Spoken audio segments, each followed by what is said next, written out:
आज हम लोग बात करने जा रहे हैं प्रधानमंत्री मत्स्य संपदा योजना के बारे में। ये अपने क्रियान्वयन के चौथे वर्ष में प्रवेश कर गई है और ऐसे में मछली पालन विभाग योजना के कार्यान्वयन की गति में और भी तेजी लाने की योजना बनाई जा रही है। इस योजना के भाग के रूप में विभाग, राज्यों और केंद्र शासित प्रदेशों के साथ में समीक्षा बैठक का आयोजन किया गया है और इसकी एक श्रृंखला को निर्धारित किया गया है और इसी श्रृंखला का प्रथम समीक्षा बैठक जो है हाल ही में भारत के पूर्वोत्तर क्षेत्र नॉर्थ ईस्ट रीजन में इसको संपन्न किया गया है।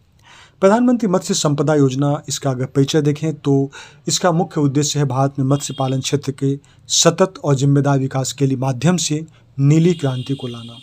प्रधानमंत्री मत्स्य संपदा योजना को 20,000 करोड़ रुपए के निवेश के साथ साथ इसको आत्मनिर्भर भारत के हिस्सा के रूप में इसको पेश किया गया था, जो इस क्षेत्र में अब तक का सबसे अधिक निवेश है।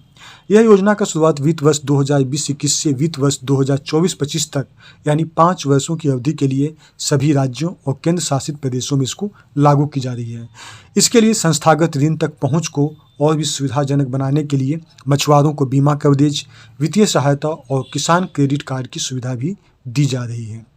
इसका मुख्य उद्देश्य के रूप में हम लोग देखें तो इसका मुख्य उद्देश्य है गंभीर कमियों को दूर करते हुए जो इस क्षेत्र में जो मछली पालन या मत्स्य संपदा योजना के तहत जो गंभीर कमियां है उसको दूर करते हुए उसकी क्षमता को और भी ज़्यादा इस्तेमाल करना, मछली उत्पादन और उत्पादकता को बढ़ावा देना, मूल्य श्रृंखला का आधुनिकीकरण और मजबूती, कटाई के बाद का जो प्रबंधन है उसका गुणवत्ता में सुधार लाना, फिशिंग करने वाले और मछली पालन करने वाले किसानों की आय को दुगना करना और रोजगार सृजन में मदद मिलेगी।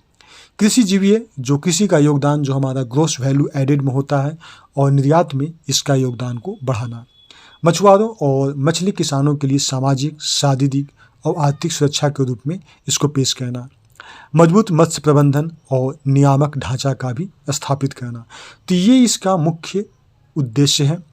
इसका महत्व हमारे यहाँ काफ़ी ज़्यादा है क्योंकि भारतीय अर्थव्यवस्था में मत्स्य पालन क्षेत्र महत्वपूर्ण भूमिका निभाता है। ये हमारी राष्ट्रीय आय, निर्यात, खाद्य, पोषण, सुरक्षा, ये सब के साथ साथ रोजगार सृजन में भी योगदान देता है।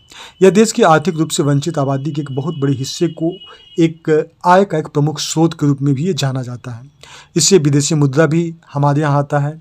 विदेशी मुद्रा आय में मत्स्य पालन क्षेत्र का भी योगदान रहा है। भारत विश्व के अग्रणी समुद्री खाद्य पदार्थ की बात करें, सी फूड की बात करें तो उसके निर्यातकों में से एक महत्वपूर्ण देश है। वित्त वर्ष 2020 में देश की कुल मत्स्य निर्यात में जलीय कृषि उत्पादों का जो हिस्सा था वो 70 से 75% था। तो इस तरह से अभी भारत सरकार के द्वारा प्रधानमंत्री मत्स्य संपदा योजना के तहत अगले 5 वर्षों में 20,000 करोड़ रुपए का निवेश करने का प्रावधान डाला गया है। मछली उत्पादन को 220 LMT तक बढ़ाने के लिए कोशिश किया जा रहा है।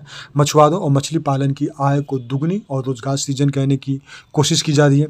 जो तटीय मछुआरों गाँव है वहाँ पे 3,477 सागर मित्र को भी पंजीकृत किया जाएगा। तो इस प्रकार प्रधानमंत्री मत्स्य संपदा योजना के तहत भारत सरकार के द्वारा प्रयास किया जा रहा है।